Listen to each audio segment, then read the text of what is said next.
Okay, fires raging on, evacuations ramping up. Let's bring in Chmura tracking the latest advisories. They just keep mounting. They are, yeah. And we've got one here, the new updated map with the city of San Jose here, providing us a look at Santa Clara County. And you can see these orange or yellowish areas here just to the east of Morgan Hill. These are new within the past hour or so, also down to the south. So we're talking about areas just to the east of Morgan Hill, just to the northeast of Gilroy, and then down here by Pacheco State Park, just to the west of there. Earlier, we mapped this out and we measured it was about 54 miles from north to south, from the northern point all the way down to the southern point. We can map the width this time, and I think it's going to be about 35 miles from the farthest point on the west to the farthest point on the east. Yeah, 36.8 miles right there. We can move over here down to the southeast now towards Scotts Valley. Take a look at the evacuations that are in place here, the mandatory evacuations, which are evacuation orders, as well as the advisories, where essentially the warnings, those are in yellow. So we have the warnings in yellow, the orders in red, and you can see just a massive amount of space here that is under these advisories to evacuate or to stand by to evacuate.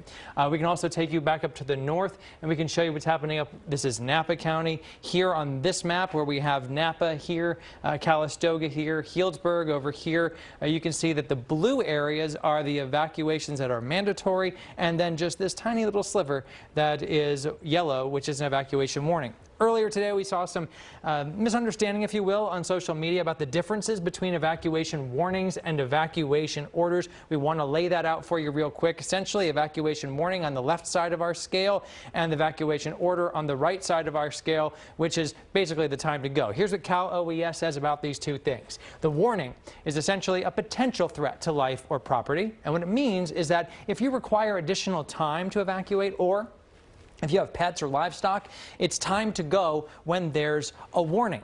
Now, that might move to an evacuation order, and when that happens, the order means there is an immediate threat to life, and it's a lawful order for you to leave now. So it's possible that you're going to be under an evacuation warning and you might have to go, or you might not fall into this category. You just need to remain alert. But if that switches to an evacuation order, that means it is not time to dilly-dally or wait around. It is time to go. Either way, we think that if you're in the evacuation warning, or if you are in neither of those, it is time to get yourself ready to think about how you would leave your home and what you would take with you. Garvin Thomas has been talking about his experience. Damon Trujillo talking about his experience. Take to heart what they are saying about their experience. Put yourself in their shoes and plot it out in your mind, because it very much is a stressful situation when you have to leave in a hurry. So if you can kind of run yourself through the paces ahead of time, I think that'll go a long way in making sure that it goes smoothly for you and you protect yourself and your family. So do be safe, stay alert, and again, if they say that there's an evacuation order, that means it's time to go.